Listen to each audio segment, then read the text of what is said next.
On purpose. Sadya lang po bang wala tayong alam? O sadyang ayaw lang natin talagang unawain at alamin?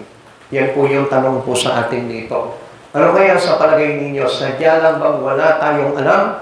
O talagang sadya lang ayaw nating alamin kung ano yung mga bagay na nararapat? Okay. Ignorant on purpose.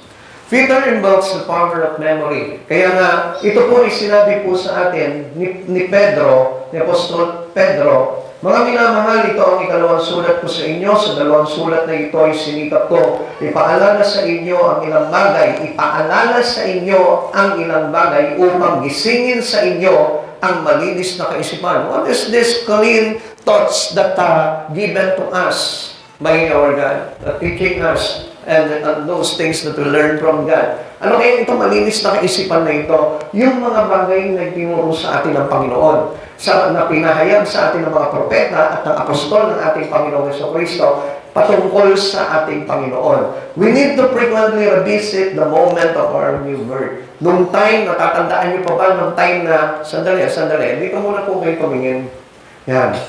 Kasi kailangan natin na medyo balikan natin yung simula, yung basic ng ating pananampalataya sa Panginoon. We need to frequently revisit the moment of our new birth. Yung time na tayo po ay ipinanganak muli sa ating Panginoon. The memory of faith's beginning builds greater faith. Nung time na nagkaroon ka ng pananampalataya sa Panginoon, hindi ba unti-unti mong pinalalaki yung pananampalataya mo? Hanggang sa sukdulan na marating mo talaga yung mga bagay kay Kristo at maunawaan mo ng todo, yun po yung kailangan natin balikan. Lalo-lalo na po yung mga 10 years in the making, 5 years in the making, yung mga talagang taon na ang inaabot ng kanyang pagkakilala sa Panginoon but still never grow. Kailangan na lumalago na yung spirito natin. And supposed to be, dapat ang buhay po ninyo was very intact to God already. Yung talagang nakadikit na ng todo sa Panginoon. Kasi pagdating ng araw, baka maging part ka nitong tinatawag na manlilibak pagdating po ng araw. Kaya pansinin po natin yan, ha? Kaya nga, alam niyo po, sa huling araw, mayroon tayong mga kasama na mananampalataya na magiging kaaway, kalaban, pagdating sa mga bagay sa ating Panginoong Jesucristo. And do not be one of them. Huwag sana na mangyari na isa man sa atin dito ay mapabilang sa manlilibak ng ating Panginoong Jesucristo. Okay, tuloy po natin. Foundational truth, strength, and commitment. Yung mga bagay na katotohanan, yan ang dapat na panghawakan natin to strengthen our commitment to God. Kaya nga, alam niyo, supposed to be, yung katotohanan ayaw pong hawakan or ayaw pong i-embrace ng mga Kristiyano because you know why? Alam niyo po ba kung bakit? Dahil ayaw po nila na magkaroon ng malakas na talagang commitment sa Panginoon. Yung talagang hindi na bumibitaw, yung talagang kamatayan na lang ang makakapagpahiwalay sa Kanya. But supposed to be to Paul, ano sabi niya gano'n? To die is gain, sabi niya gano'n, di ba? Kaya wala pa rin makakapag-iwalay po sa atin. Yun po yung talagang strengthening our commitment sa ating Panginoon. Yung foundational truth na yun, yung katotohanan na dapat sana na tayo yung mga Kristiyano ay talagang tinatanggap natin yun. We embrace the truth in God. Hindi mo yung parang binabangga natin, ako, hindi yan, wala yan, hindi totoo yan. Kasi nga, hindi natin parang ibinabalik sa kaisipan natin, sa alaala natin yung mga bagay na natutunan natin sa Panginoon. Kung meron nga. Amen? Pwede ba, pakitanong mo yung katabi mo ngayon, meron ka bang mga natutunan? Meron ka bang yan. Yan ang maganda kapag tayo po ay laging admit or lagi natin ina-admit yung mga bagay na mistakes and faults natin sa harapan ng Panginoon every time that Jesus speak about the truth from Him, di ba? Yung kapag sinasabi niya yung katotohanan, ipinapahayag niya yung katotohanan, tayo naman tumatanggap tayo ng pagkakamali natin. Yun ang nagandahan po noon. Lumalakas po yung ating commitment sa Panginoon na hindi ba parang isang tingting na lang ang pinangwawalis mo kaya hindi na makawalis. Yeah? Yung isang bugkos ng tingting, pag marami yan, pag pinangwalis mo yan, ang bilis makalinis ng dumi niya, ng kalat. Pero yung isang hibla ng tingting, abuti ka ng isang taon bago mo malinis yung ganitong kalaki, ano po. Pero mahirap pa rin, ano? Okay, tingnan po natin. They have been taught the words of the holiness. of the Holy Prophet. Tinuruan po tayo ng mga propeta about doon sa kabanalan, sa katotohanan ng kabanalan na kailangan na ipamuhay ng bawat isa natin. They have been taught the words of Jesus. Tinuruan tayo sa mga salita ng ating Panginoong Jesucristo na yun dapat na pinangahawakan natin sa panahon na ito. Naaalala mo ba na yun ang kailangan natin? In your basic faith, kanino ka ba nananampalataya? Sino ba yung pinanampalatayaan mo nung natuto ka, nung panimulang pananampalataya? Kanino ba yun? Jesus. Kay Jesus, di ba? But sometimes, somehow, ang nangyari po sa atin, parang binitawan natin yung pananampalataya kay Jesus and we embrace our own faith. Yung pansarili na lang pananampalataya natin. Kaya ang nangyayari ngayon, si Pedro, pinapaalalahanan tayo ng malinis na kaisipan, which is the basic foundations of faith in Christ Jesus. Yun na yung tinuturo sa atin na dapat maalala mo. Sabihin mo sa katabi mo, naalala mo yung panimula, pananampalataya mo kay Jesus? Yun ang kailangan na alalahanin mo sa isipan mo. Alam mo, pinapaalala po sa atin sa mga natutunan nating aral sa ating mga propeta at sa ating Panginoong Jesucristo, yun yung ibalik mo sa isipan mo. Huwag yung ibang bagay na nasagap mo lang kung kaninong tao o kung sa kaninong mga nakatambay dyan na nasagap mo lang. Huwag yun ang paniwalaan mo, kundi ang paniwalaan natin is those things that we taught to us by the prophets and the things, the words of Jesus. Yun ang kailangan po na dapat natin na sariwain palagi sa ating kaisipan. Kaya nga, mas mainam na lagi sariwa ang kaisipan ng tao. At mangyayari yung sariwang kaisipan kung tayo po'y babad sa Espiritu ng ating Panginoong Jesucristo at hindi babad sa cellphone. Ikaw sa cellphone, kaya po ito sa huling araw, ang cellphone ay isang sandata ng kaaway para yung malinis na kaisipan ng tao ay hindi na maibalik. Alam niyo po ba yan? Kaya hindi niya napapansin, di ba? Ang dami mga multiple account, triple account, di ba? Quadruple account. Ang dami mga account. May account sa Facebook, may account sa Instagram, may account sa kung saan-saan. Ang dami, hindi lang siya sa Facebook na lang. Di ba? Eh sa mga nung araw, wala naman yung mga account na yan di ba? Pero enjoy pa rin ang buhay, masaya pa rin ang buhay. Pero ngayon, hindi natin napansin that this cellphone is being equipped or being equipped by Satan to be his instrument to destroy every human. Para wasakin tayo. Kaya nga hindi na mahawakan ng Biblia. Bakit? Kasi ang laging hawak ang cellphone. Kaya nga, hindi na rin maalala sa isipan nila yung mga itinuro sa atin ng propeta at yung mga tinuro sa atin sa pamamagitan ng salita ng ating Panginoon. Wala na sa alaala natin, nabura na. Kasi we are on the last age, kumbaga para ito na yung muling panahon na kung saan tayo po ay hindi na parang ayaw na bumalik doon sa mga nakaraan ng ating Panginoong Jesucristo. These memories transported them to the basic of the gospel. Yan. Ito yung kagandahan ng Biblia. Ito yung kagandahan ng turo ng mga apostol. Excuse me po, pasensya na po kayo. Yung turo po ng mga apostol, yung turo ng ating Panginoong Jesucristo about the words of God, yun yung nagpapanubalik ng alaala po natin. Na kahit na gaano kakaabala sa mundong ito, while you put your memories back into Christ Jesus things, makikita mo, unti-unti, mababalik yung pananampalataya mo. Kaya nawawala yung pananampalataya ng isang Kristiyano. Alam niyo kung bakit? Kasi nga babad na sa ibang bagay Hindi na nabababad sa salita ng Diyos. Ang dami niya ng pinagkakaabalahan. Kumbaga, parang there is a lesser percentage of, sabihin po natin na chances para makapagbasa ka pa ng Biblia. Christ had come to die and rise again for their salvation. Yan, alalahanin mo yan.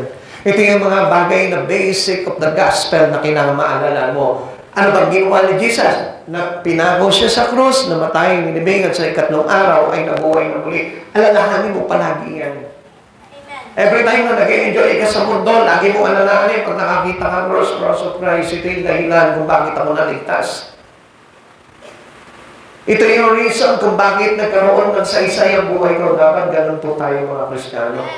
Hindi na natin nakikita yun. Nakikita na lang natin ngayon yung mga future things in the Word. Wow, ganda ng kotse, sports car. Dati walang ganito, ngayon lumilipad na. Yun na lang yung mga nasa isipan natin, pero hindi na natin balik na naman yung krus ng ating Panginoon Jesu Kristo. So, mawawala po tayo doon sa mga bagay na ipinangako ng Panginoon. Kaya nakalimutan na rin natin the promises of God upon His return, yun yung dapat na laging nandito. Okay, sabi mo nga, dapat laging nandito. Yan. Hindi yung mga crush nyo, yung lagi nandito. Matutulog na lang, si crush pa rin yung iniisip. O kaya naman yung mga nanay, yung mga kwentahin, mga bentahin, yung pa rin ang nasa isipan bukas, gano'n kaya kikitain ko, bukas, kailangan kong ganito. Diba? Yun yung lagi nasa isipan ng tao. Nawala na po yung tamang kaisipan na pinangako ng Panginoon. He had promised that He would return. Nakalimutan na natin ngayon. Kaya nga, nakita nyo, 6 years. Kung totoo man po itong prophecy na ito, but I hope na sana nga, totoo na ito, para tapos na yung hirap ng mundo. Alam niyo ako, I pray to God na, Lord, dumating ka na, pero huwag kang darating nang hindi ako nakahanda. Pero alam niyo, gusto ko sana na talagang isama tayo talaga ng Lord. Kasi this is the promise of God to those who is waiting for Him.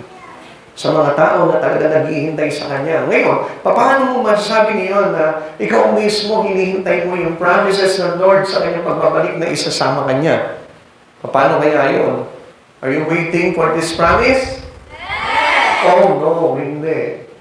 Bakit? Kasi kung naghihintay ka dito, kasi nasabi po ng Lord talaga, habang tayo'y naghihintay, kailangan maramdaman tayo may ginagawa. Hindi niya sinabi na habang tayo naghihintay, enjoy your life in the Word. Hindi niya sinabi yun. Explore in my Word, sabi ni Jesus. Mag-explore ka doon sa Kanyang salita. Bring it back the memories, your basic memories about your salvation. The things that they taught to us by the prophets and the words of Christ Jesus to their prophet or to their apostles. Yun yung kailangan po na lagi natin binabalik-tanungan. Peter also warned them of the scoffers to come in the last days. Ayan. Ito yung magiging kakalabasan. Maraming manglilibak, maraming magtatawa, maraming hindi magsiseryoso. Pag sinabing hindi ka seryoso and things in God, anong ibig sabihin nun? You are a joker. Yeah? Amen. Because a joker is his love in the Word. Di ba? Lagi siya nagtatakwa. Lagi siya parang, gusto niya palagi gawin niya katawa-tawa. Itong mga bagay nito, gawin niya mga katotohanan. Yung mga bagay na nakikita niya. Pero alam niyo po ba, we live as a Christians to be serious. Kaya nga, tingnan niyo po, marami po mga Kristiyano ngayon, they didn't take seriously about the things in God.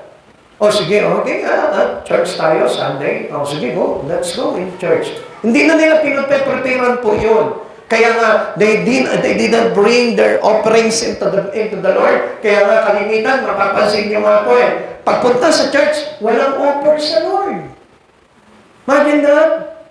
Hindi nila pinaghahandaan kasi sa Old Testament, they provide their offerings into God. Hindi sila pwedeng sumamba na wala yung offering. Kaya mapapansin mo, sila sa Old Testament, they take this seriously. Yung kanilang worship, yung kanilang pagsamba sa Panginoon.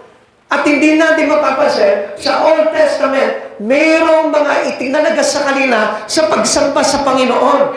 O kailangan ganito ang suot nyo, kailangan malinis kayo, kailangan bago labay yung inyong mga kasuotan. Sa atin ngayon, wala nang ganun. But by the grace of God, salamat sa Panginoon kasi pinintulog niya pa rin yun. Pero, mga kapatid sa Panginoon, kung ikaw seryoso ka sa mga bagay nito pagdating sa Panginoon, kailangan gawin mong seryoso ang lahat ng bagay sa Panginoon. Hindi ginatatawanan dahil pagdating ng araw, pag nasanay ka ganyan, ikaw mismo mapabibilang ka doon sa mga scoffers from the last days. Ikaw mismo, pagtatawanan mo ang pastor mo na nagpapahayag sa iyo. Ikaw mismo, pagtatawanan mo yung mga bagay na rules na ipinatatag sa iyo ng Panginoon. Always remember that God itself gave His laws to Moises. Ibinigay niya kay Moises yung kanyang batas. Kaya sa church mismo, there is a rules. Meaning, yan po ay nakabase doon sa batas ng ating Panginoon. Kaya nga, pansinin nyo mabuti. Di ba nga sa atin dito, hindi natin parang tinitake seriously yung mga bagay na rules sa atin ng church natin. Pag sinabi sa atin na pumunta kayo ng aga, hindi kayo pumupunta. Pag sinabi sa inyo na umatin kayo ng gawain, hindi kayo umatin ng gawain. Pag sinabi na kailangan ganito ang pag-worship natin, hindi natin ginagawa. Alam nyo, mayroong malaking impact po yan into your relations and commitment to God. Kaya nga, kung babasahin po natin ang Biblia, sa Biblia meron silang akmang ugali, meron silang akmang galaw, meron silang akmang lugar, meron silang akmang araw o panahon ng kanilang pagsamba sa ating Panginoon. There is also, the church is also in order. Meron silang mga blazing light, blazing altars, meron silang mga, kung ano yung mga candlestick na ginagamit nila. Lahat po yun naka-organize. Kaya nga kung papasin po natin tayo ngayon, walang ginagawa na lang natin katawa-tawa yung mga bagay na pagsamba natin sa Panginoon.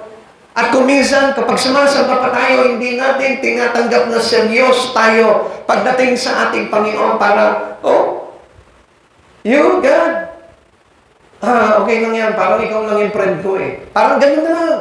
Ang tingin natin sa Panginoon, wala na yung holiness of God na kailangan tinuro rin sa atin ng mga apostol ng ating Panginoong Jesucristo na kapag tayo sumasamba sa Panginoon, hello, mga kapatid sa Panginoon, nandun dapat ang kabanalan. Because kapag mayroong kabanalan, there is a highly reverential honor to the Lord. Kasi tingnan niyo, kasi ninyo, nandito kayo ngayon, parang maliwala lang. Hindi kayo nakapokus sa Word, hindi kayo nakikinig na sa salita ng Diyos. Wala po yung tinatawag na highly reverential honor pagdating sa Panginoon. Hindi po natin parang pinapahalagahan o parang dinadakila ng todo ang Panginoon. Pupunta tayo dito, inaantok ka, pinupunta ka dito, pagod na pagod ka, pupunta ka dito, wala ka sa ulingan, pupunta ka dito, galit ka, masama ang loob mo, may iniismiwan ka dyan. I tell you, people of God, your life is toward destruction. Kaya nga dapat na makita natin itong mga bagay na ito. Kaya we need to read the Bible. Basahin natin from the Old Testament up to the New Testament. Kailangan maunawaan nyo yung mga bagay na yun. Para na siguro magkaroon ng impact sa inyo yung mga bagay na ginagawa nyo sa Panginoon. Hindi lang basta nakikinig ka dyan and then later on, paglabas mo, wala nang tayong natak, wala nang natatak sa ating isipan. Pagdating ng araw, you are being a part of the scoffers. Maglilibak ka lang, magtatawan ka lang pagdating sa mga bagay na yan. Sabi po ng 2 Peter chapter 3, verse 3. Nandiyan pa po ba kayo? Yes! Pakikalabit mo yung katabi mo. Sabi mo, sumigaw ka. Sumigaw ka! Yan, para mawala yung mga kapagutan ninyo. Kasi ako ganyan pagka nung araw, pagka ako inaantok ko ako sa gawain, pagka nagpapainin, tinutodo ko yung sigaw ko. Para lang sa gano'n, magising yung kaluluwa ko. Kasi nung minsan, pagka ang kaluluwa mo tulog, mahina, wala, pati apektado talaga yung iyong flesh. Okay, 2 Peter chapter 3, verse 3. Okay, sabi po dito, una sa lahat, dapat ninyo malaman na sa mga huling araw ay pagtatawanan kayo ng mga taong namumuhay ayon sa nasa ng laman. So, ibig sabihin po nito, if you are living on flesh, mga kapatid sa Panginoon, if you are a Christian living on flesh, I tell you, isa ka sa magtatawa sa Panginoon. Kaya nga, we need to live in the Spirit and walk into the Spirit of God. Kailangan matutunan natin mabuhay sa Espiritu ng Panginoon. Kaya nga, kung minsan, alam nyo, kung hindi tayo magiging seryoso sa Panginoon, ganito ang kauuwian po natin. Kung tayo po ay nandun lamang sa lasa ng laman, patuloy pa rin tayo nandun. Pagdating ng araw, pagtatawanan mo itong mga bagay na ito sa Panginoon. Bakit? Kasi hindi ka magiging seryoso talaga sa mga bagay na yun. Okay, why would anyone stop at these great promises? Bakit kayo? Maraming magtatawa. Tanungin mo nga yung katabi mo, nagtatawa ka na ba? Nagtatawa na ba? Pinagtatawanan mo na ba yung mga schedule mo sa church? Pinagtatawanan mo na ba yung mga pinagagawa sa iyo sa church? Yan. Nakakapatid sa Panginoon, dapat yan. Diba naman, matawa-tawa naman itong pastor na ito. Bakit ba ganyan? May ganon pa, may ganyan pa. Bakit kailangan ganito? Exaggerated. Very extreme. Kapatid sa Panginoon, wala na po tayo sa kabiasnan. Ang gusto ko po na malaman po ninyo, if we compare our worship into an Old Testament, nako, mga kapatid sa Panginoon, kahabagan tayo ng Lord. Sapagkat ito po, yan yung mga upo nyo lang na ganyan, nako, hindi kakalugdan ng Panginoon yan. O yung mga upo na halos takano, ay nako, sabi ko po sa inyo, sa Old Testament, hindi po pwede. Kailangan, they are very attentive, they are very focused, they are giving their spirit into their worship. Hindi po yung parang nakarelax ka, parang ka nasa park. Di ba? Parang kulang na lang, maghawa ka ng cellphone, nagsiselfie-selfie ka dyan. Di ba? Hindi po yung kalugulugan. Kaya nga, there is always a scoffers on the last days. Ikaw mismo, mamaya niya pinagtatawanan mo na yung pastor mo, yan, magawa mo na yan, tingnan mo. Oh, nakaka-insulto yung mga tao, Di ba? Nakita niyo yan? O, tanungin mo ulit yung katabi mo, baka ikasa ka na sa nagtatawa. Okay, bakit po yung mga manlilibak sa huling panahon? Tingnan po natin. Because, sandali, bago po tayo dumako sa number 1, Sige, maaga pa yun, 8 hanggang 8 pa tayo Yan. Okay, ganito yan. Bago po tayo dumating po dito, bago tayo tumalon dito sa number 1, gusto ko muna malaman po ninyo, baka nandito tayo sa ganitong kalagayan at sinasabi natin, hindi naman ako scoffers Hindi naman ako nanlilibak sa mga bagay na gawain ng Panginoon. Actually, I honor God in my life. Okay, titignan po natin para malaman po natin if you truly honor God in your life. Number 1, they prepare sin to salvation. Mas pinipili po nila yung magkasala kaysa maligtas. Uy, pastor, ako gusto ko salvation, but you did not do it. Hindi yan yung ginagawa mo, yung makakapagligtas sa'yo. Ang ginagawa mo, yung makakapagpahamak sa'yo. Kaya you prepare to sin than to salvation. Kaya nga, ano nangyayari po sa atin? Kaya nga, marami po sa atin po ngayon as a Christian, akala natin, hopefully na mayroon na tayong salvation, pero ang hindi pa na natin alam that our life prepared to do sin. Nandun pa rin pala. Yung pa rin pala yung pinipili natin. Mas gusto pa natin yung kasalanan kaysa maligtas po tayo. Tingnan natin, this number choose lust over love. Mas pinipili nila yung nasa ng laman. Ano ba itong nasa ng laman? Yung mga kinahuhumalingan ng tao sa sanlibutan. Yung mga bagay na ginagawa ng mga tao sa labas, outside Christ Jesus, it may considered a lust into the flesh. Meaning kapag gumagawa ka ng mga bagay outside Christ Jesus, it is the lust from the flesh. Ibig sabihin mo, nasa naman po na naman yun, it is not a part of love of Jesus. Ano sabi po dito? Responding to the message of salvation include the repentance.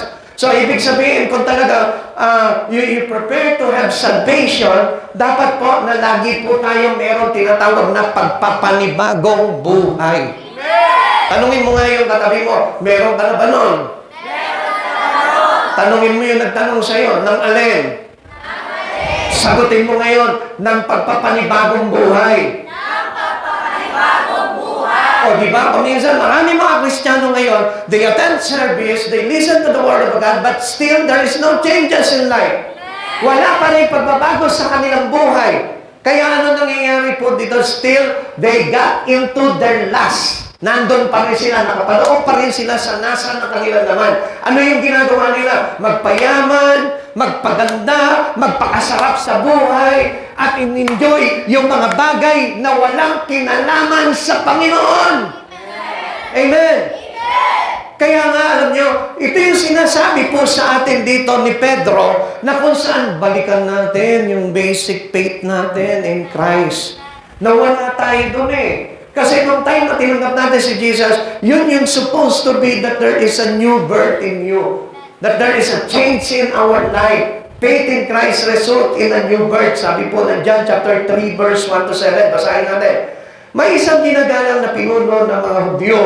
Siya ay si Nicodemo. Kabilang din siya sa grupo ng mga Pariseo. Isang gabi pumunta siya kay Jesus. At sinabi, Guro, nalalaman po namin kayo'y isang tagapagturo mula sa Diyos. Ito si Nicodemo, noong time na mapansin niya na ito si Jesus ay gumagawa nitong mga bagay na kababalagan na ito, nagkaroon ngayon siya ng awareness. So meaning, they got a bit of faith in Christ Jesus. Kaya nagkaroon siya nagkaroon siya ng curiosity about Christ Jesus kung sino talaga ito. Sabi niya nga, nalalaman po namin kayo isang tagapagturo mula sa Diyos, sapagkat wala makagagawa ng imalang ginagawa ninyo kung wala sa inyo ang Diyos. Minsan mga kapatid sa Panginoon, ito yung curiosity ng isang tao na gusto talagang ma-meet or ma-encounter si Jesus sa buhay niya. Sumagot si Jesus, pakatandaan mo, malibang ipanganak na muli ang isang tao, hindi niya makikita ang paghahari ng Diyos. Malibang ipanganak muli ang isang tao, hindi niya makikita ang paghahari ng Diyos. There is no salvation. Meaning, if you don't have salvation, if you don't have changes in life, if you don't have the new birth in Christ Jesus, wala kang salvation. If you're still living on your flesh, living into the lust of your flesh, still there is no salvation. If we insist to live in our flesh, there is no salvation. Ganun po kabigat po yun. Akala natin simple, nakakapag-church na ako, ligtas na ako, yes. Tinanggap ko na si Jesus, but still, hindi mo ipinamumuhay yung bago na pamumuhay na ini-implement sa buhay mo ng Panginoon. And this is now your purpose. At gusto ko na malaman yung lahat na ang purpose dapat natin, dapat tayo po mismo ay nagkakagulo na sa pamumuhay sa ating Panginoong Jesucristo. Pinagkakaguluhan na natin ang salita ng Diyos sa buhay po natin. But still, we are still unwanted to hear, to listen, and to apply the words into our life. Wala pa rin gusto eh. Wala pa rin gusto gumawa ng mga bagay na yon. Sabi niya po dito, paano may papanganak pang muli ang isang taong matanda na? Makakapasok pa ba siya sa sinupupunan ng kanyang isna para muling isilang tanong ni Nicodemo? He has on the flesh. Nasa flesh siya kaya wala yung pangunawa. Ganyan din po tayo kung bakit hindi niyo maunawaan bagay na talagang tinuturo ng Panginoon at kung minsan nililipak pa natin, pinagtatawanan pa natin why we become as scoffers on the last days. It is because we are living on still flesh. Still on the flesh. Kaya hindi natin maunawaan, ay, wala man lang yung awareness. Ay, ganun pala yun. Kailangan pala maging ganito ang pamumuhay ko. Kailangan pala ganito na yung ginagawa ko. Kailangan pala iwasan ko na yung mga makamundong gawain. Kailangan pala iwasan ko na ang kasalanan. Kailangan pala iwasan ko na yung makapangakasalamuha ako, yung mga taong ayaw sa Diyos. Ganun pala yan, ano?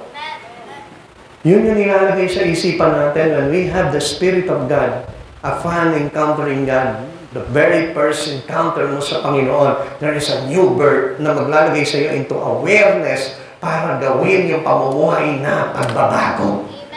Amen. Amen. Okay, tuloy po natin. Sabi dito, sagot naman ni Jesus, pakatandaan mo, malibang ang isang tao ay ipanganak sa pamamagitan ng tubig at espiritu. Ano sabi? Ng tubig at espiritu, meaning in spirit. In the Spirit of God. Yun yung pamumuhay natin. Ipapanganak ka sa Espiritu, meaning, patay ka na sa flesh. Hindi na mahalaga sa iyong flesh. Hindi ito makakapasok sa kaharian ng Diyos. So, siguro, maliwanag na, no? Na sinabi sa atin dito, hindi ito makakapasok sa kaharian ng Diyos if we are still living on flesh. Ipamuhay mo ito. Sige, masarapan ka sa pamumuhay mo sa laman. Enjoyin mo itong word na ito. Enjoyin mo yung mga bagay sa mundong ito. Enjoyin mo yung pagpapayaman. Enjoyin mo yung pagpaparami ng pera. Enjoyin mo yung mga bagay na nandito sa mundong ito. I tell you, hindi ka paghaharian ng Diyos. Bakit? Give part to the Spirit of God. Kasi gusto talaga ng Lord yung tinatawag na defilement.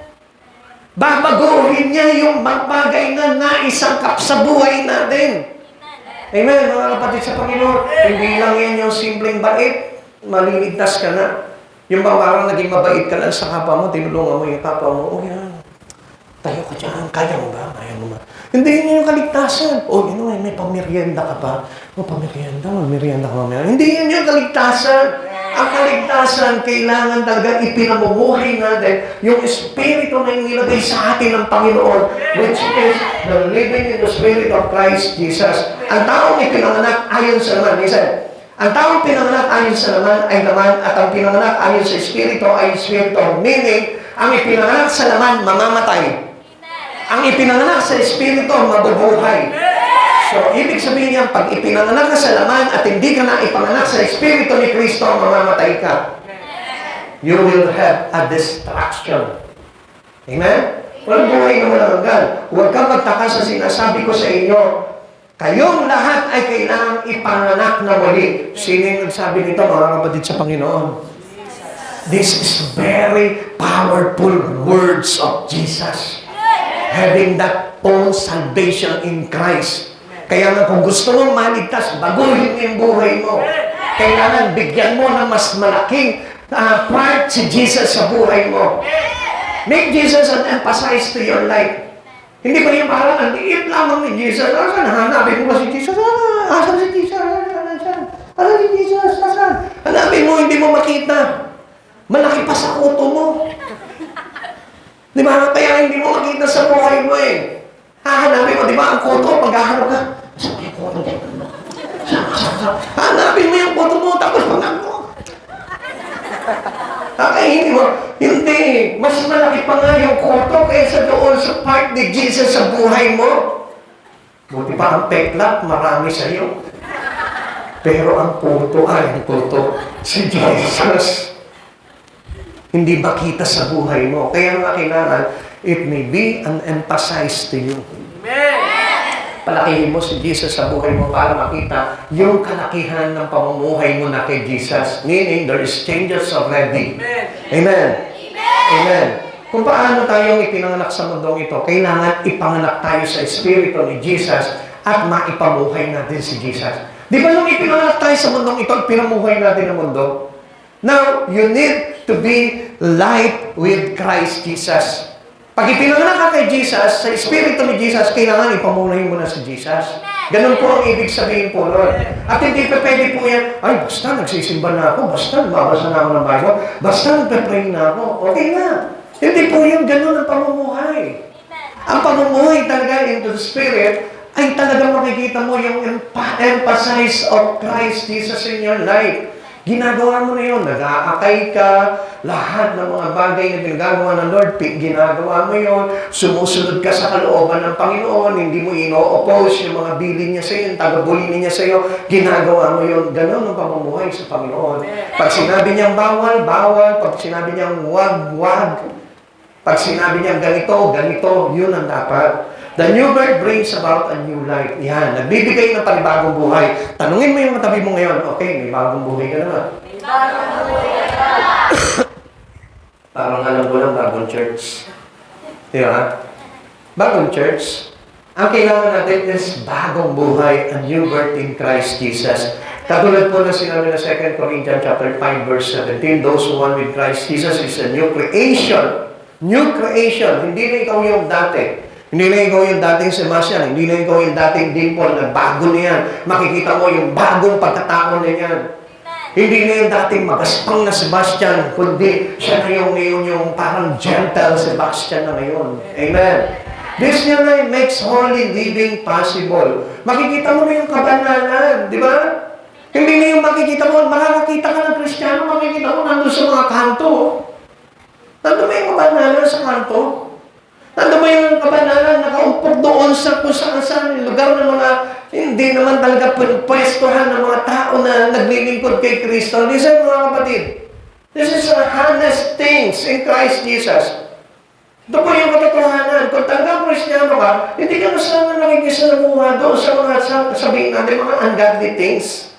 Amen? The old things pass away and all things become new. Babaguhin mo na yun. Ay, nako. Ito yung dating buhay ko eh. Dito ako nagpupunta noong time na wala pa ako sa Panginoon. Pero nung tinanggap ko na si Jesus, ayoko na dito kasi dito ako nagkakasala eh. Dito gumagaspang yung ugali ko. Dito ako nakikitang wild. Di ba? Pag nandun ko sa lugar na yun, grabe ka, wild na wild ka. Talagang makikita mo, wild thing talaga, talagang sumusugap talaga na parang din yun. Di ba? Parang gano'n. Kaya anong gagawin mo? Ayoko mo na dyan. Kasi nabago na ang buhay ko. Dito ngayon ako. Which means into the holiness of God, nandito na ngayon yung buhay ko. Dito ang nararapat sa akin ngayon. Because I have Jesus on me, kaya yung kabanalan ni Jesus kailangan mag-manifest na sa buhay ko. Amen. Amen. Life then centers around God's will for our lives. Yun na yung nakasentro sa buhay po natin, yung God's will na. Hindi na yung self-will. Ito pa yung gusto ng Diyos o gusto ko? Sandali, kapag ginawa ko ba ito, gusto ba ng Diyos to? O baka gusto ko pa rin ito. Meaning, kailangan, nagiging sentro na natin sa buhay po natin yung God's will. Pag sinabi ng Diyos, magkakasala ka dyan. Pag sinabi ng Diyos, may i-impyerno ka dyan. Huwag mo nang ituloy yan, baguhin mo na yan. Huwag mo nang ipamuhay at huwag mo nang subukin. Masisira ang buhay mo. Amen? Alam niyo, hindi naman po si Duterte ang nagsalita nun eh. Si Jesus ang unang nagsalita nun sa atin. Huwag mong subukin, masisira ang buhay mo. Because God's come. Dumating ang Panginoon sa buhay natin para hindi masira ang buhay natin. Kaya huwag mo na subukin yung mga bagay na makasalimutan. 2 Peter chapter 3, sabi ko dito, sorry. Ikalawa. Okay. They prefer questioning to confidence. Kanina, they prefer sin to salvation. But now, ano yung gusto nila? Masyadong marami silang tanong. Di ba? Instead of having faith and trust in God, anong ginagawa nila? Because they want to please them. Kaya anong ginagawa nila? Tanong sila ng tanong. Pastor, ganito po ba? Kasi ganito, ganyan, yan. Yun ang ibig sabihin ng ipinapasok kasi nila yung gusto nila.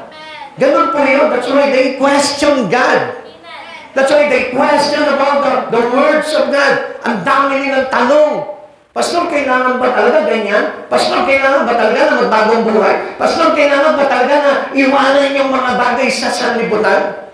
Ang dami nating tanong kasi gusto nga natin ipalusot yung sa sarili natin. And we're no longer confident in the things in God. Meaning, you have no faith in Him. Amen. 2 Peter chapter 3, verse 4. Sasabihin nila, si Kristo'y nangako darating, di ba? Nasaan na siya? Namatay na ang ating mga ninuno, ngunit wala pa rin pagbabago, buhat ng likhain ang mundong ito. Alam niyo, actually, it was already proved into His Word na darating talaga si Jesus. Darating siya.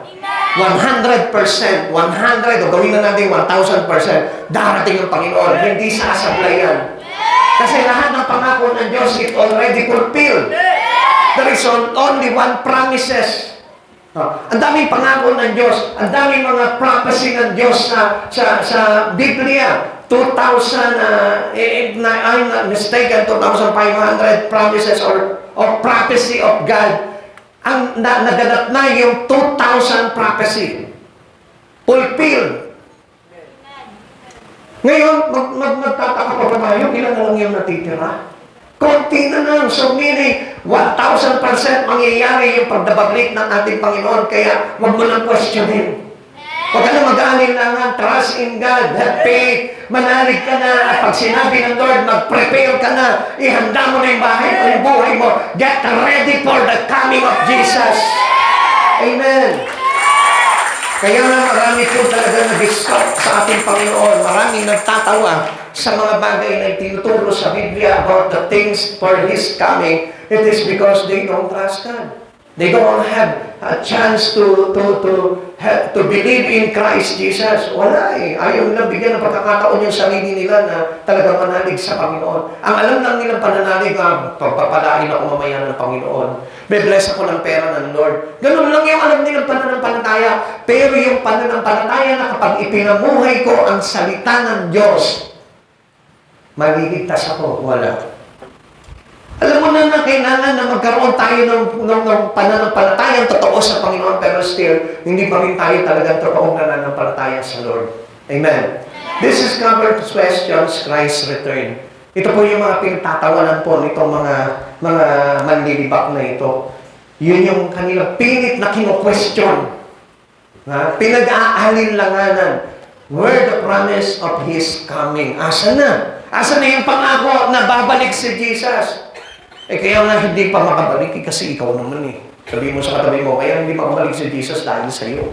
Hindi makabalik si Jesus dahil sa'yo. Ayan. Gusto mo malaman kung bakit hindi pa makakabalik si Jesus? Sister Tere, gusto mo malaman? Sister Dixie, gusto mo malaman? Sister Maylene? Ayan, gusto mo malaman?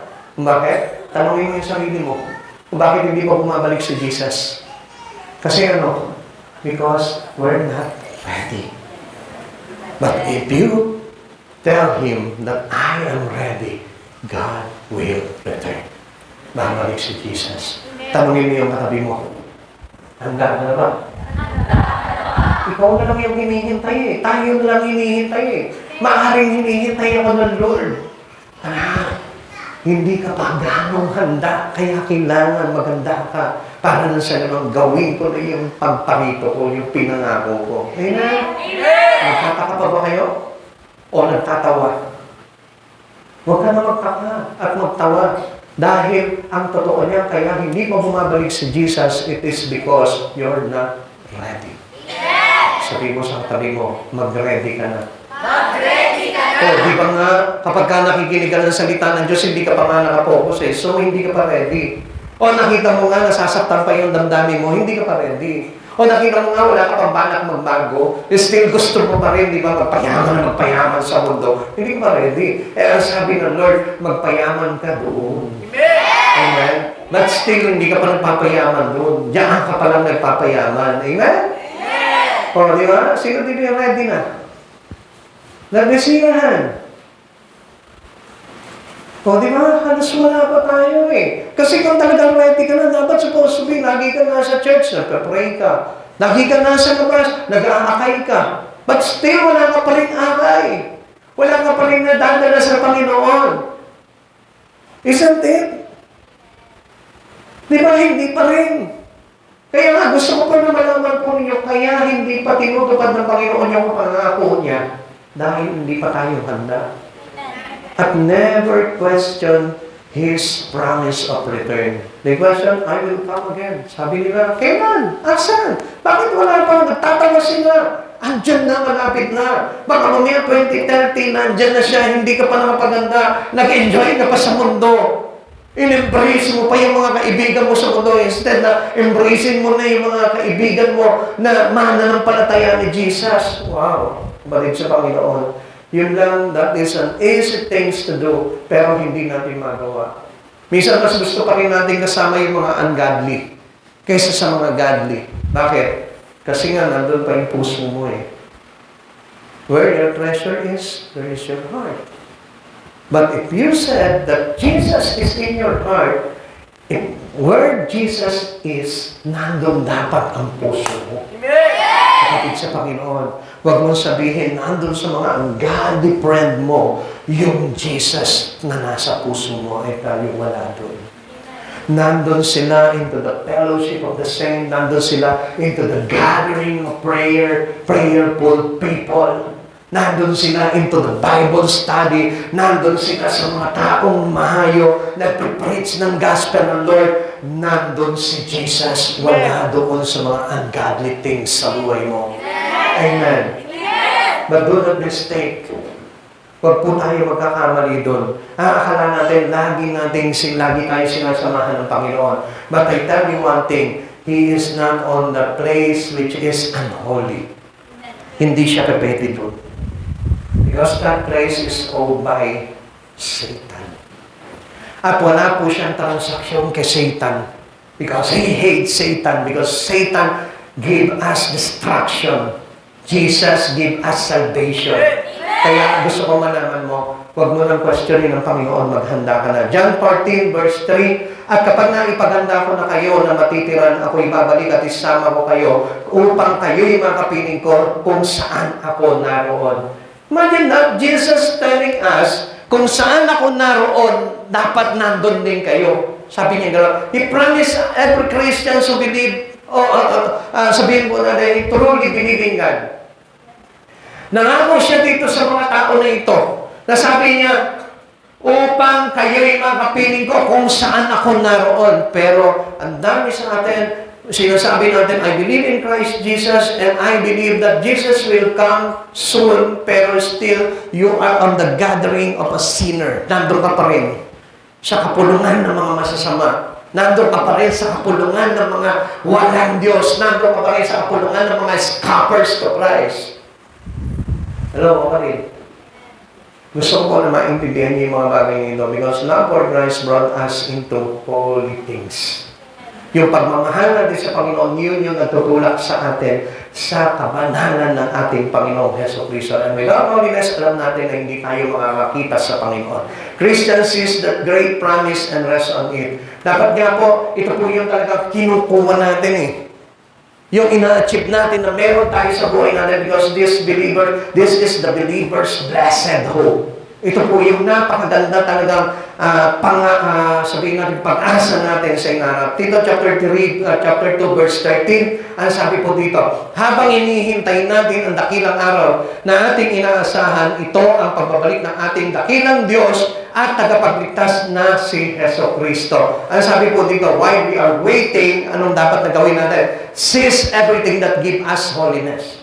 Cease everything that give us close to Jesus. Dapat yun yung mga bagay na kinukuha natin sa buhay natin. Hindi niyo napapansin? As a Christian, saan pa rin tayo kung bagay parang nagugumon sa mga bagay pa rin into this world. Pansin niyo, mga kapatid sa Panginoon, extra time lang yung binibigay natin sa Panginoon. It is unlimited time that we give into God. Na kung saan hindi yung ganun ang paghihintay na dapat na meron tayo. We need to rest on it. Sabi nga po dito, kailangan natin na yung buhay natin, ilagay na natin doon sa mga bagay na maglalagay sa atin ng napakalaking pag-asa, pagbabalik ng ating Panginoong Jesucristo. This promises purifies the believer's life. Dapat nga po, tingnan nyo, ito nga po yung dapat na naglalagay sa atin ng kalinisan. Oh, malapit na po dumating si Jesus. Naku, magpakalinis na tayo. Kapatid, sabihin mo sa kapatid sa katabi mo ngayon, kung malapit na po dumating si Jesus, kailangan magpakalinis na tayo. Yun dapat yung nagtutulak sa atin eh. Kasi alam natin, it is a given lesson to us as a Christian believers na walang makakakita sa Diyos kung hindi tayo magpapakalinis. Walang makakapasok sa kaharian ng Diyos kung hindi tayo magbabago. Walang makakakita sa Diyos kung walang kabanalan. Amen? Kaya nga, yun na yung pinagsisikapan natin dapat sa buhay natin. Verse John, chapter 3:3. Mga minamahal, anak na tayo ng Diyos ngayon, ngunit hindi pa nahahayag ang magiging kalagayan natin. Ngunit alam natin sa pagparito muli ni Kristo, tayo'y matutulad sa Kanya. Matutulad sa Kanya. Hindi matutulad doon sa mga tao na kung saan gumagawa ng masama. Kanino tayo matutulad ulit? Kanino ulit? Bakit ang tinutularan natin yung napapanood mo sa TV? Bakit yung tinutularan natin yung sikat na vloggers? Bakit yung tinutularan natin yung mga sikat na mayayaman? And supposed to be, dapat matulad tayo kay Kristo. Amen. Bakit? Sapagkat makikita natin kung sino talaga siya, kaya ang sino man, listen, ang sino man may ganitong pag-asa ay nagsisikap na maging malinis ang pamumuhay tulad ni Kristo. Pakisabi mo nga doon sa katabi mo, nagsisikap na maging malinis. Nagsisikap na maging malinis. Paano kang lilinis kung nandun ka nagtatapisaw palagi sa putik? Paano kang lilinis kung lagi ang kasama mo yung mga gumagawa ng kasalanan? Paano kang lilinis kung lagi na lang ini-enjoy mo yung mga makasasalanang bagay? Hindi tayo lilinis ng ganoon at hindi tayo matutulad kay Jesucristo pagdating niya. Amen. Step out into that. Putik. Tumayo ka na doon. Amen? Malis ka na doon. Magpakalinis na tayo. When we keep on staying to Him, involving our life to Jesus. Involve your life to Jesus. Huwag ka na mag-involve doon kung ano-ano yan, mga involvement na yan. Involvement mo sa networking, involvement mo sa pakita ng ganito, involvement mo sa ganyan. Huwag mo na intindihin yung bagay na yan. Amen? Amen! Hindi na tayo maka-amen, ano? Gusto pa rin natin kumita ng kumita 6 years. It reminds us, my God. Maling nanay, baka mamaya ito 6 years na ito is truly Jesus come. O baka mamaya wala pa 6 years. At sabi nga po ng iba, 2024. Wow. Naku, bukas na yun. Oh, hindi pa ba kayo nakamahan? Alam niyo kung bakit po kayo walang takot po sa mga bagay niyo. Mamaya makikita po natin yan. Dadaanan po rin po natin yan. Okay? Scholars try to avoid the question in spite of biblical assurance. Ayan. Tingnan niyo mabuti yung sinasabi ko sa inyo. Alam niyo yung mga manlilibak na ito, although alam na nila na nakasaad na sa Biblia, pero still, ayaw pa rin nilang panghawakan. Pinagtatawanan pa rin nila. Bakit? Because, ito na yung sinasabi ko sa inyo, they are willingly ignorant of the promises of Christ's return. Willing sila na wala talaga sila nalalaman. Pakitanong mo nga, ikaw ba, ayaw mo ba talaga matupos sa mga bagay na ipinapangako ng Lord? Ikaw ba ayaw mo nakasunod sa mga bagay na Sa totoo lang, lahat tayo, every one of us here, natuto ka, nalaman mo na itong mga bagay na ito. Kaya lang, definitely, you are unwilling to know these things. Ikaw mismo, ayaw mo talaga tanggapin. Wala kang willingness para alamin itong mga bagay na ito. Alam mo naman eh. Ang hirap na, ano? Alam mo yung isang bagay pero hindi mo ginagawa. Ano sabi ng Biblia? Nagkakasala ka. Amen? Amen! Amen? Nakita niyo how related this word into the words. Di ba? They purposely ignored the proven prophecies of the second coming. Ayaw nilang intindihin. Naku, hindi totoo yan. Naku, sinungaling lang yan. Naku, ang dami na mga fake news. False prophet, false prophecy, false teaching. Mga kapatid sa Panginoon, yung hindi nagtuturo ng pagbabalik ng ating Panginoong Jesucristo, they are false. Hindi yung mga nagtuturo ng tinatawag na second coming of Christ. Amen? They used to ignore the promises of God's return. Lagi nila, hindi pa darating yan. Why? Alam niyo kung bakit meron mga ganang tao na pinagtatawanan pa rin nila? Nako, ang dami mga fake news ngayon, ang dami mga false prophecy ngayon. Alam niyo kung bakit? Kasi hindi nila matanggap na magbabago na sila. They don't want to be changed. Ayaw nila magbago eh. Ayaw nila masagasaan yung buhay nila. Ayaw nila na talagang ipamuhay yung katotohanan na nakasulat ito. Yung tinatawag na biblical assurance. Amen. Nandito na eh. Yung kasiguraduhan. Kaya ayaw nila kasi masasagasaan yung mga bagay na ginagawa pa nila. Kasi pag nagbago sila, hindi na nila magagawa yun. Hindi na ako pwedeng tumambay doon. Hindi ko na pwedeng samahan sila. Hindi ko na pwedeng gawin to. Hindi ko na pwedeng ibuhos lahat ng panahon ko sa mga bagay sa mundo. Yun kasi. Kaya they are willingly ignorant. Gusto na naman po nila, di ba na, wala na lang akong alam. Paano kung abutan ka ng ganyan? Okay na sa akin to, di ba na, wala na lang akong alam. Kasi bakit? Ayaw mo kasi. Ayaw mo pilitin na mabago ang buhay mo. Para na sa gano'n, we assured our salvation. The scholars prepare argument to anticipation.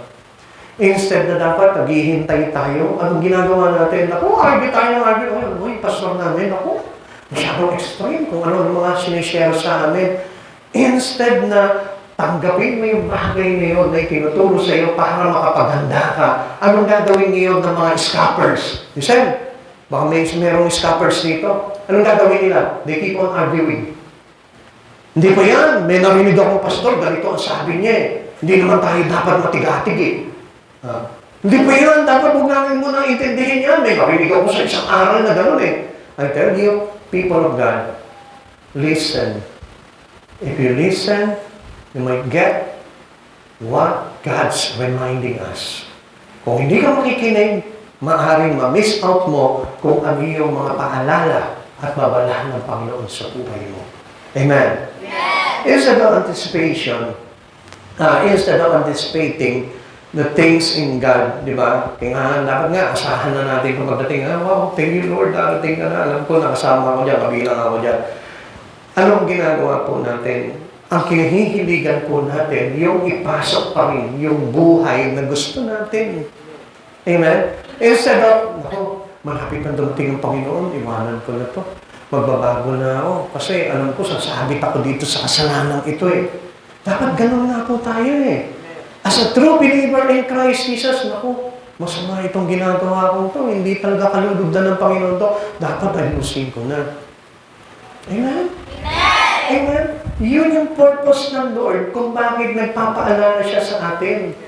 Kasi sinasabi niya sa atin, mga anak, alam ko naman mananampalataya ko kayo. Kaya inihahanda ko na kayo para hindi kayo mabigla. Para sa pagdating ko, hindi ka magugulat kung bakit hindi ka nakasama. Dahil alam mo na kung ano ang sagot. Inargue mo ng inargue lahat ng babala ko sa iyo. Inargue mo ng inargue lahat ng mga pinapahayag ko sa iyo. Kaya anong karapatan mo na isama kita sa kaligtasan? Kapatid, do not make an argument with God's reminders or with God promises into us. Just take it for us to be changed. Mas kailangan natin magbago na. Amen? Pasabi mo sa katabi mo, magbago na tayo. Magbago na tayo. 2 Peter chapter 3, verse 5 to 7. Sinasadya nilang hindi pahalagahan. Listen, ito yung sinasabi ko sa inyo kung bakit ayaw nila. Mas gusto na lang nila yung maging ignorante na lang po sila Sinasadya nilang hindi pahalagahan ng katotohanan. Ang langit at lupa ay nilikha ng Diyos sa pamamagitan ng kanyang salita. Nilikha ang lupa buhat sa tubig at sa pamamagitan ng tubig. Ayaw nilang pahalagahan yung mga bagay kay Kristo because they prepared, di ba? Yung sinabi natin kanina, they prepared to sin to salvation. Tuloy po natin, sabi po dito, sa pamamagitan din ng tubig, sabi na, ng malaking baha, ginunaw, sabi po dito, ginunaw ang daigdig ng panahon iyon, sa pamamagitan din ng salitang iyon, ay nananatili ang mga langit at ang lupa upang pupukin sa apoy pagdating ng araw ng paghuhukom at pagpaparusa sa masama. Now, how can we, sabihin mo na how can we avoid this punishment of God into us? Paano natin mai-avoid yun? You must be pro-words. Amen? Amen. Huwag kang maging ignorante. You must know it better, the words. You must accept it. Pasok mo yun, ipamuhay mo sa buhay mo. Kasi, if you are pro-words, pro-Jesus, meaning, isa ka sa Kanya, at dapat tinatanggap mo yun, ipinamumuhay mo yun, para na sa ganun, tumanggap ka ng kaligtasan, hindi ka parusahan. Amen. Kaya nga, ginunaw sa pamamagitan ng tubig, sabi gano'n, sino po yung mga nasama po doon? Sino ba? No, it's not Noah. Because Noah shared the gospel. Amen? They preached 120 years. So ang ibig sabihin nun, he is the only one who believed that words. Kaya naging pro-words siya lang naligtas kasama yung pamilya niya. Pero yung mga tao doon sa kapanahunan na yun, na naglibak sa kanya, nag-stop sa mga pinapahayag niya, nagtawa doon sa mga pinapahayag niya, ano nangyari? Napahama, nalunod sa baha. Ngayon, ganyan din po ang ating dating. Ganyan din po yung ating panahon ngayon. Na kapag pagtatawanan mo yung mga pinapahayag ngayon sa iyo ng Panginoon, I tell you, if you are not pro-words, you are anti-words, anti-Christ ka, now, hindi ka maliligtas. Amen? Sino ba yung magtatawa dyan? Mga anti-Christ. Sino ba yung scoffers? Anti-Christ. At nasan ba yung mga anti-Christ? Actually, may napakinggan po ako, hindi naman magpapakita ang Antichrist. Magugulat na kayo, nagaganap na yung mga kasamaan nila. Di ba, expected natin, magkakahanap sila ngayon, no? Pero on due time, nakalimutan ko lang yung words Hindi ko nawala sa ano. Yung words na sinabi doon, on due time, doon pa lang lalabas yung mga Antichrist. Pero, nandun na lahat yung kasamaan. Nandun kumbaga, naipangalat na nila. Amen? That was so easy for them. Ganun na kadali. Kaya mga kabataan, ingat kayo. Kaya lagi ko yung pinapaalalahan doon sa mga bagay na yan. Pero hindi nyo napapansin. Bakit parang pinapasok niya pa rin yung gusto ninyo? Ipinipilit nyo pa rin yung kapahamakan sa buhay nyo. Alam nyo kung bakit? Because of that things. They don't believe on the words. And so, alam niyo po ba, na kapag hindi ka naging kaisa sa words of God, ay tell you, mapapahamak ka doon. Yan yung mga walang interes at walang interes na magbago at magpalinis sa Panginoon. Yung hate nila yung words of God. Kapatid, dapat pag Kristiyano ka talaga, hindi mo hate ang words. Hindi ka naiinis sa words. Kasi kung naiinis ka sa words, ang ibig sabihin niya, willing ka to change your life. Willing ka to change your living. Willing ka na mabago ka sa Panginoon. Accepting truth make us accountable to God. Amen? Pag tinatanggap mo yung katotohanan, ang ibig sabihin po niyan, yung pananagutan ng Diyos, okay, nasa atin yan. Sasagutin tayo ng Diyos sa lahat ng bagay. Pero, kung ikaw mismo hindi ka tumatanggap ng katotohanan at inililiko mo pa rin yung buhay mo sa gusto mo, sa nais mo, I tell you, isa ka sa mapapahamak pagdating ng araw. Alam niyo kung ano nangyayari dyan sa mga tao na yan? They pleading ignorance suit the conscience. Ano nangyayari doon? Di ba? Sinasabi nila, hindi ko kasi alam yun eh. Ganun pala yun, marami. Alam niyo, parang hinihimas niya yung kanyang konsensya. Di ba? Ibig sabihin, instead na mausig yung budhi mo para makonsensya ka na malapit na talagang dumating ang Panginoon, anong ginagawa mo? He suit your conscience. Ano ibig sabihin? Hihimasi-masi mo. Hindi, malayo pa yan. Okay lang. Sige, gawin mo pa yan. Enjoy the world. Pay later. Enjoy the world. Suffer later. Himasi-masi mo pa rin yung sarili mo. Hindi. Matagal pa yan. Walang nakakaalam kung sino ang kailan darating ng Panginoon. Huwag ka muna maniwala sa kanila. Pag dumating ang Panginoon, sure ka, ligtas ka. Yan. Ganyan tayong humimas ng sarili natin. Kaya maraming napapahamak pagdating ng panahon na yan. Nakita niyo po yung panahon ni Noah. Hindi nila alintana. They enjoy. Pinagpapala naman kami. Tingnan mo nga kung nagpapagawa kami ng bahay. Tingnan mo nga yung mayaman kami. Tingnan mo, lakas namin kumita. O yan, ikakasal pa ako. O yan, meron kaming handaan. Di ba? Ganun ang tao sa panahon natin ngayon. They thought that God was there for them. O, pinagpapala yung buhay eh. Di ba? Umuulan yung buhay. Amen? Nagpapagawa ng bahay. Amen? Paya-paya tayo na. Ano? Nagpapayaman, dumadami yung pera. Ay, hindi tayo yun. I tell you, kapag ganun po yung malagayan natin, ibig sabihin yung para baga, inihimas mo yung konsensya mo. Para na sa ganun, anong ibig sabihin nun? Para hindi po tayo magmadali sa pagbabago para ihanda yung sarili natin. Ignoring the facts of quiet fears in impending judgment. Yun. Pinapatay yung takot eh. Instead of, mamaya maparusahan ako ng Lord. Pagdating niya, baka mamaya hindi ako mapabilang. Instead of that, di ba? Ano nangyayari? Ay, hindi, mabagi ng Diyos. I'm pretty sure na talagang ang Diyos na ito, nauunawaan ako at ililigtas niya ako. Tayo yung pumapatay. Kaya ano nangyayari po sa atin? Go ka pa rin. Hindi na babago yung buhay mo. Kasi nga wala nang takot eh. Into the coming judgment, wala nang takot. Naku, hindi pa naman darating ang Diyos. Mahaba pa panahon, makakagawa pa ako ng paraan para magbago ako. I tell you, ngayon mo na gawin. Bakit kailangan mo pa sa isang taon pa? Bakit kailangan pa sa isang, after 3 years pa, 2030 pa, sabi mo, Pastor eh. Oh, di meron pa ako sa 30, sa 2027, may 3 years pa. Pastor, paano mas mapaaga? Magbabago ka, 2027, 2026 pa lang, nandiyan na si Christ. Ay, sayang. Isang taon na lang, bakit hindi ko pa nagawa? Diba? Because like that. Kaya nga mga kapatid sa Panginoon, narinig mo ang pahayag ng Panginoon, ngayon pa lang, ayusin mo na ang buhay mo. Maglagay ka ng takot doon sa paghuhukom ng Panginoon pagdating ng araw. Amen. Huwag mong katakutan yung mawalan ka ng pera. Huwag mong katakutan yung maghirap ka. Huwag mong katakutan yung wala kang maipakain sa pamilya mo. Huwag kang matakot. May pangako ang Diyos dyan eh. Kaya hindi ka niyo mapababayaan, hindi ka niyo gugutumin. Basta magtiwala ka sa Panginoon. Amen. Amen. Di ba?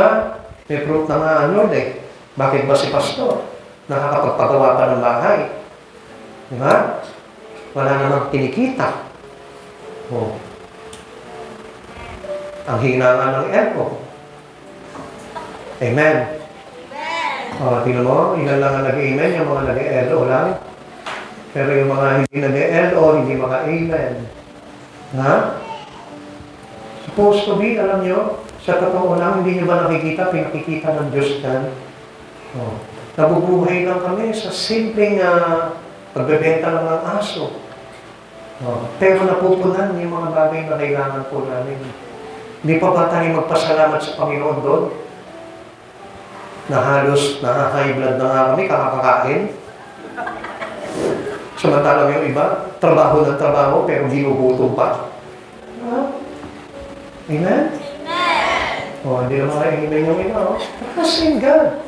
Pagtingala tayo sa biyaya ng Panginoon at yun yung talagang pananampalataya natin. Para na sila ma-prepare natin yung sarili po natin sa ating Panginoon pagdating niya po. Amen? They keep their eyes blind for the second coming. Mas pinipili nilang bulag yung kanilang mga mata. Tanungin mo nga yung mga katabi mo dyan. O, mga bata, bulag pa ba ang mata mo? Bulag pa ba ang mata mo? Samahan ka ni Pastor sa iyo para lumiwanag ang mga mata ninyo sa katotohanan. Amen? Just keep your focus on Christ Jesus para hindi kayo maging bulag. At kung mananatili kayo mga bulag, I tell you, bali ko lang sa inyo itong second coming nito. Why? Because what is important to them is what their flesh want. Ang mahalaga sa kanila, yung laman. Pag sabi, laman. Laman. Laman. Yan ang mahalaga sa mga taong walang Diyos. Yung laman. Kaya ang kinakatakot nila, yung mga bagay na mawawala sa kanila sa laman. Katulad ng pera. Katulad ng ari-arian. Katulad ng yung gusto ng laman. Yun ang kinakatakot nila. Pero, yung gusto ng Espiritu, ng kanyang kaluluwa, yun ang hindi nila kinakatakutan.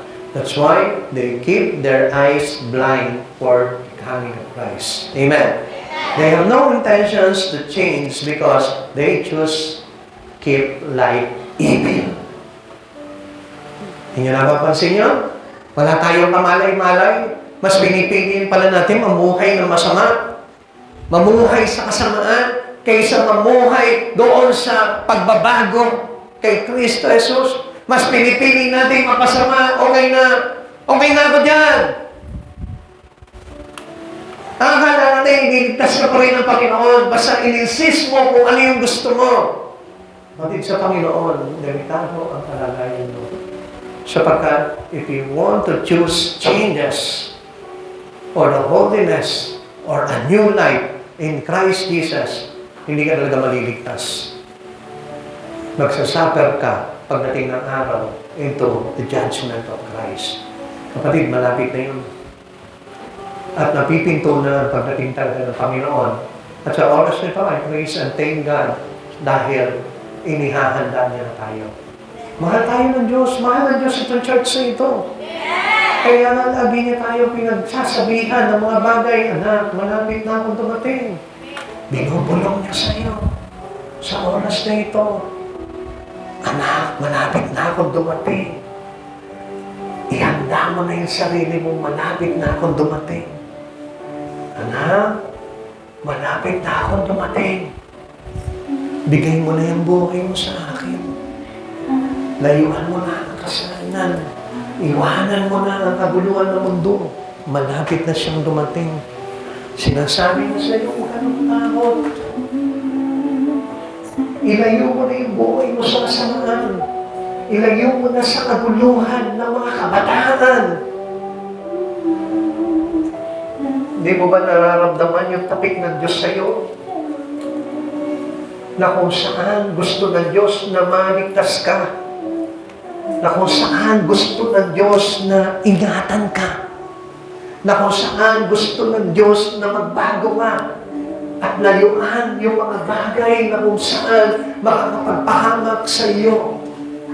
At sinasabi niya sa iyo, anak, iukol mo yung buhay mo sa akin. Bigay mo na sa akin yung panahon mo. Hindi mo ka nararamdaman. Nagpapahayag na ang Panginoon sa pamamagitan ng salita niya. At kapag ang salita niya ay tumusok sa puso mo, gusto kong malaman mo, si Jesus mismo ang nagpapahayag sa iyo.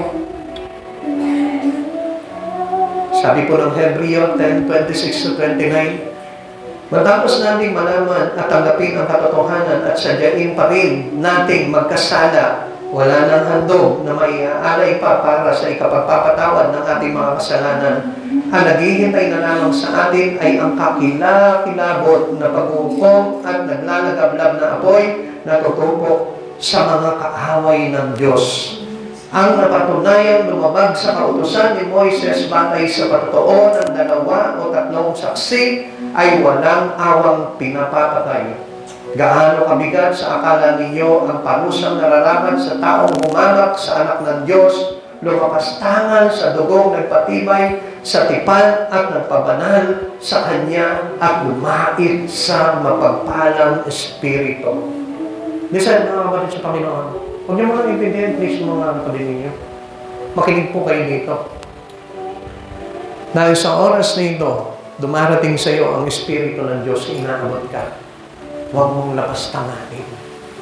Sapagkat nakapinto sa atin ang kapahamakan kung tayo mismo ay magbabaliwala sa paalala ng Diyos sa ating lahat. Nagpapaalala ang Diyos na ikaw, marami ka siya durating. Kailan ka magbabago?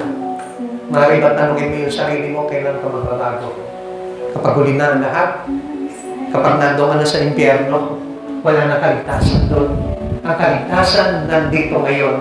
Kung papalambutin mo yung puso mo at tatanggapin mo yung rebuking words ni Jesus ngayon, yung Espiritu ng katotohanan na nagpapaalala sa iyo, kapatid, dito lang, tingnan mo dito.